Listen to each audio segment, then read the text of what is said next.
Hi, everyone. Welcome to Mama Wears Athleisure. I am your host, Mariela de Santiago, a first-time mom. We focus on all things mom with tips to help make life easier and more organized for all you mamas out there.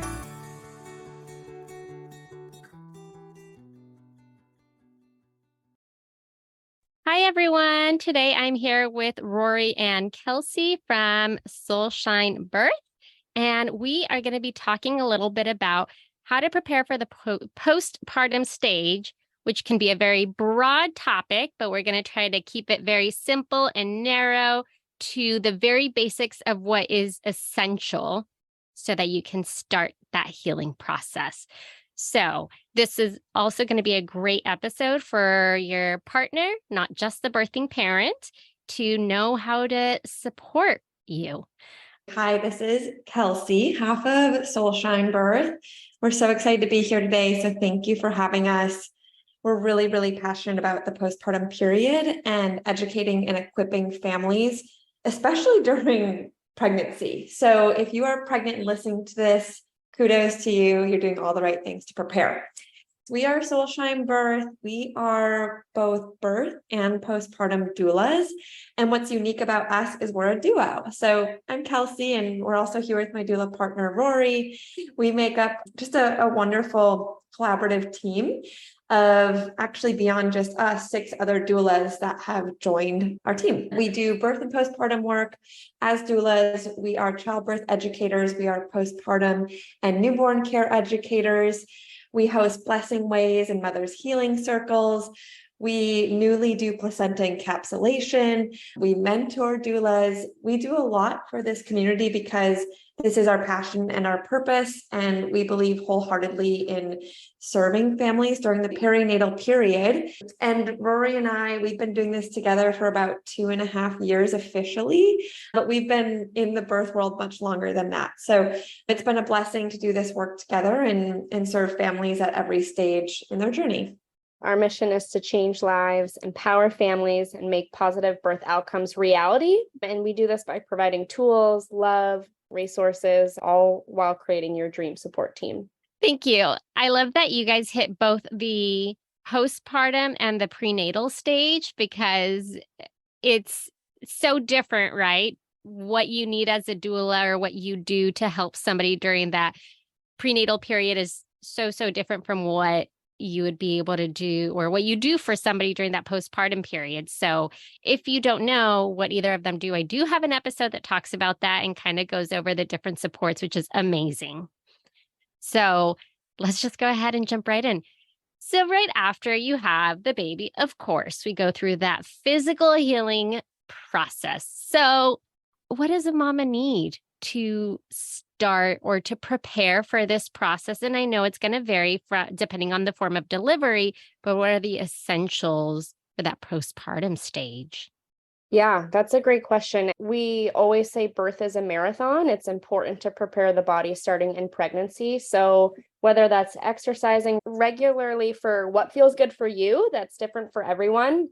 But in addition to always moving your body, we recommend chiropractic care, acupuncture, pelvic floor therapy, and finding your provider village in pregnancy because it will carry over into the postpartum period. It's so clunky and wonky in that time. So you're not going to have a newborn and be calling around searching for that tribe. So establishing it before is really important. We always are referring practitioners that we love and trust. We're not pulling from Google. It's people that we've personally worked with. Postpartum is the biggest hormone drop you'll experience in your entire life and every life cycle that we experience. So it's really important to not only practice physical healing, but mental healing and all around just establishing your village for carrying over to that transition. You really don't realize how much it entails. And especially if it's your first time having a baby where you're like, okay, I just need 6 weeks or 8 weeks, depending on your delivery. And then I'll be back out running, lifting, doing whatever, right? So not like that. And we don't get that clarification of like how to ease back into the physical healing part, but also like you mentioned, the mental health piece, like, yeah, your hormones are all over the place. I literally cried over spilt milk the first time I pumped. I spilled my very little bit of milk I pumped and I cried. Everything was making me sad. So I'm glad that you mentioned that. It's so raw and real, and we always use the word clunky. And unfortunately, in our society, it's just not normalized to talk about postpartum. And we're here to change the narrative that it's okay to talk about the realness and the rawness of postpartum. It's okay to not feel the like lovey, gushy, all the feel good bliss hormones and feelings that you see on Instagram, because that's not reality. And so a big part of what we do is normalize postpartum by talking about it. 1 in 4 women will experience a postpartum mood or anxiety disorder, and no one's talking about that. So having resources like your podcast and just enlightening families on, hey, like this is okay. It's very common, but by no means is it normal that you have to feel this way. Like there are resources, like Rori mentioned. Yeah. And you made such a good point with what we see on Instagram is so not reality. You see these perfectly clean homes, very happy moms, and you are happy, but you're also very sad for who knows why, right? And then there's like the whole, some women just have their pre-pregnancy weight all out, at least in the media, right? And that's not reality. And it kind of makes you feel a little bit more down because you're bloated and swollen. And depending on your form of delivery, you may have a scar or stitches down there. So it's crazy that it's not really more talked about. And like, hey, it's normal that your body's going to be a little bit bloated, or that you're not going to be down to your pre-pregnancy weight for X amount of weeks. Like, ease back into it. Take care of your body the right way instead of trying to pressure it to do something it's not ready for. Yeah, Yeah. it's definitely about healing your body and giving yourself grace. You grow a baby for 10 months. It's not bouncing back, and it's really relishing in the recovery period and just being with you and your partner and your baby. And it's clunky, and just leaning on your village. Yeah, and what is bouncing back anyways? You're like this new beautiful version of yourself, and she's not going to look the same, and you're not going to recognize her in all moments. But why would we want to go back to the way we were before we had our baby, right? It's this really sacred, safe space to honor the new version of yourself. Yeah, and your priorities change, your interests change, your responsibilities change, right? You are a totally different person. You're running on somebody else's schedule, which is really crazy because normally it's just your work schedule if you don't have any kids. Your social life is pretty much whatever you want to do. And then your social life changes to, okay, where can I like find other mom friends that are doing the same? At least for me, that's the stage I'm in, and I love it. I love meeting other moms and being able to socialize out at the playground and like know that my kid is learning something while I also get to be with an adult. Yes, yes, it all comes to play. We say it takes a village, whether that's meeting with a mom and having an adult conversation that isn't about Paw Patrol, and leaning on the people that make you feel better, whether it's chiropractic care or acupuncture, whatever it may be. It's important to lean on those outside resources so that you feel like yourself. Yeah. Well, and since we are talking about that physical and healthy healing, let's just talk about maybe some healthy or easy meals, because as we all know, if you've had a baby, making a meal is almost nearly impossible. So you do need to rely on things that are easy to pop in the oven, or especially if you don't have support, if you don't have anyone near you that can make meals for you. Like, what are some ways to think in advance of what you can have for the first few weeks? It is a huge part of how you'll feel, nourishing from the inside out. As postpartum doulas, sometimes we walk into a family's home and maybe it's an afternoon shift and mom even hasn't had a chance to eat a nourishing meal or shower yet. And it's always so sad for us because we know she'll be set up for success if she's able to just take the time to nourish herself, because you can't nourish from an empty cup, right? So we're really big proponents on postpartum nourishment. This can actually start in pregnancy. It's a really good nesting activity if you enjoy cooking. So what we usually recommend, and this is especially easy for like first time expecting families, anytime you go to cook a meal, just make larger portions. Hopefully you have a freezer, or maybe you even get a deep chest freezer in your garage where you can store some leftovers. We love soups, stews, broths, really warming, nourishing meals that, yes, are easy to reheat when the time comes. We also are really big believers in the Ayurvedic school of thought when it comes to postpartum healing. So that means using warm, nourishing foods versus things like salads, smoothies, which sound healthy and delicious in theory, but unfortunately in postpartum, those things make you constipated. They may decrease your milk supply. They deplete your energy levels. So warm, nourishing food, the rule of thumb is anything you could put in a mug that will ensure that you feel your best so that you can best nourish your baby. We use the cookbooks called The First 40 Days. It's a great book. You can get on Amazon for like $15. And half the book is education on postpartum, and it views it through the lens of taking things slow and honoring the first 40 days. And then the second half of it is actually really easy to make recipes. So maybe you didn't have a chance to prep in pregnancy. When you get to postpartum, you can take pictures of these recipes and send them to family and friends. Maybe you have a meal train that is started if you do have family or friends in the area, and lean on your village. People want to help, and food is a really great, easy way for people to show their love and support. If you are part of like a mom group or church or any village that you have, people will step up. So we always say, if you're doing a meal train, just inform people on the type of food you want, so you don't end up with 24 casseroles or just like DoorDash orders, because you'll want nourishing home cooked food. So those are kind of like our rule of thumbs when it comes to the types of food and how you can prepare. If you don't have a village and you don't like to cook, another great resource is Mama Meals OC.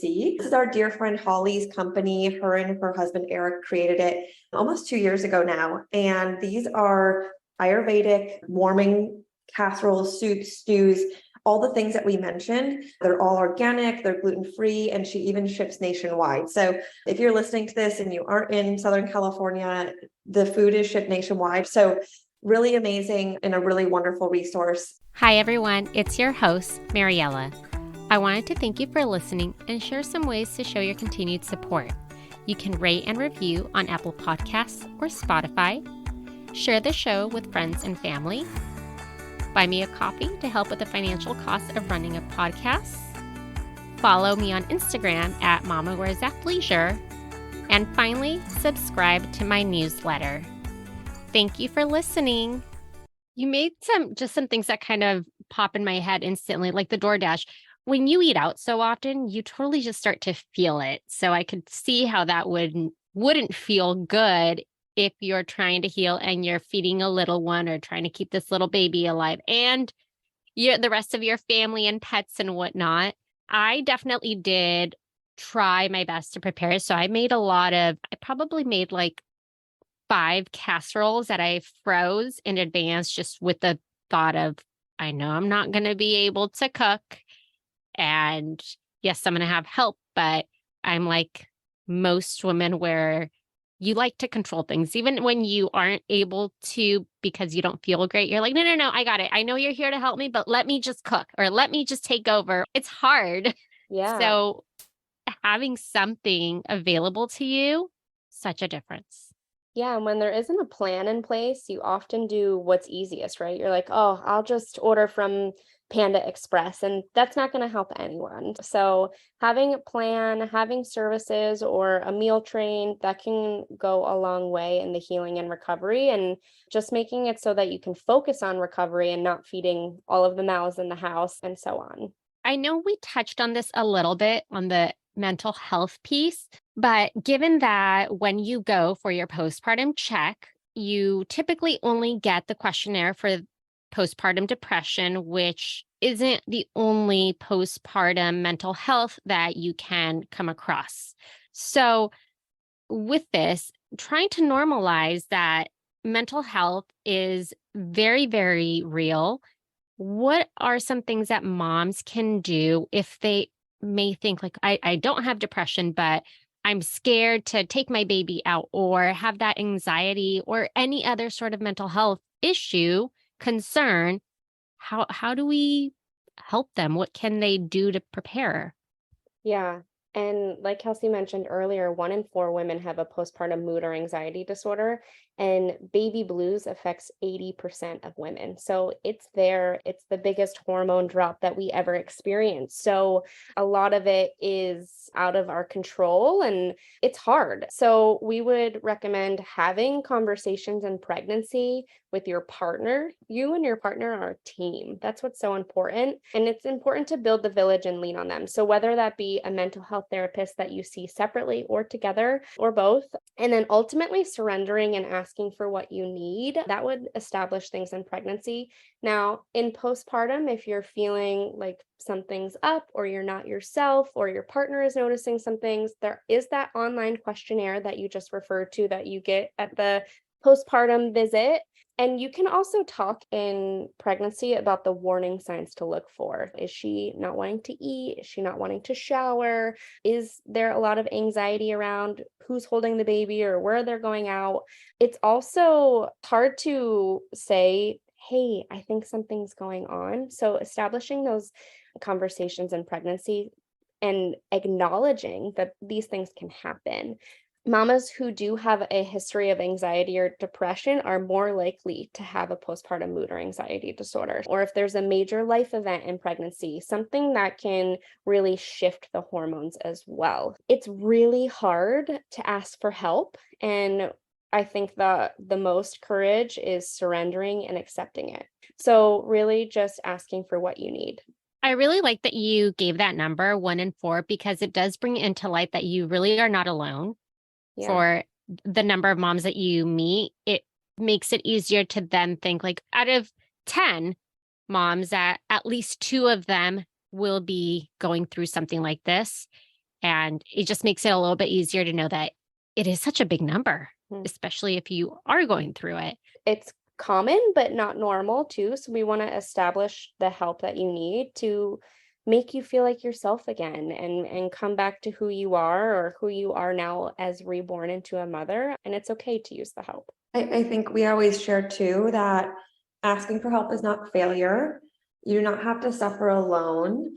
I think a lot of times the moms that we either supported them during pregnancy and birth or with their postpartum doulas, they often feel like on an island and they're isolated and they did something wrong, almost like that they did something that is why that they're feeling this way, that they maybe failed in some way or they're the only one that's feeling this way. And we've recently started postpartum healing circles for women, which has been just incredible to see and feel women open up and know that they're not alone. And I can tell you, when we have these circles of anywhere from like 25 to 30 women, the most common thread is women saying like, wow, I did not know that I was not the only one that felt this way. And it's just astonishing what women can feel when it comes to their support once we're able to feel safe and vulnerable. So finding your village of people you can be vulnerable and real with is probably the most vital thing. If you feel like you have to put on like a face of makeup or a fake smile, or you have to just say everything's okay, it's probably not your people and it's just not going to serve you because this is the most raw life stage. And so surrounding yourself with the people that you know will support you even through the hardest moments is so important. Thank you for that. And one of my last questions, what are some essential resources to have handy that can just be helpful to refer to for anything? Yeah. So we usually say resources start with like the non-physical products.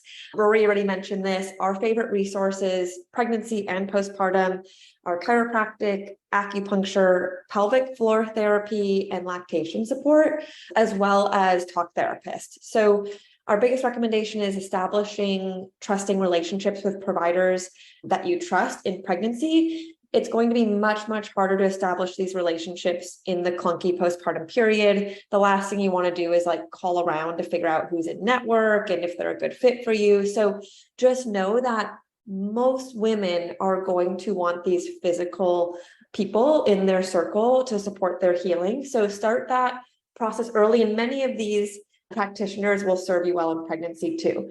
So that's usually where we start. As far as like resources, there's some products that we recommend every mom to have as well. That would be postpartum herbs.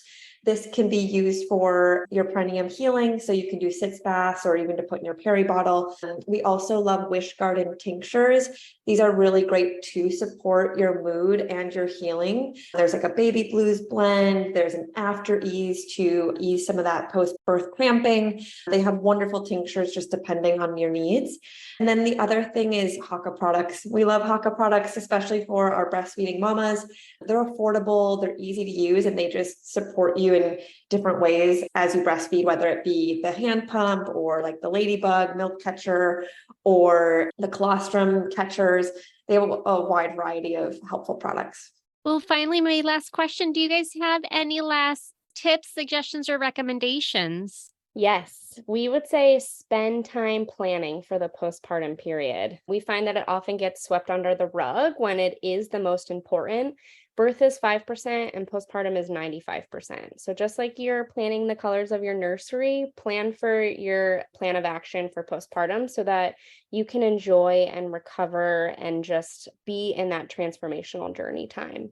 Well, thank you so much. I appreciate you ladies taking time to share your knowledge and give us some ideas on how to prepare for this really long, happy, exciting, and challenging journey, really, right? That you are learning who you are as a mom now, especially if it's your first one, and just figuring out how to keep the house running, right? Thank you for having us. Thank you. Thank you for listening. Tune in next week for our next episode. You can find us on Instagram for more updates and tips. Be sure to subscribe wherever you listen to your podcasts and give us a review if you like us.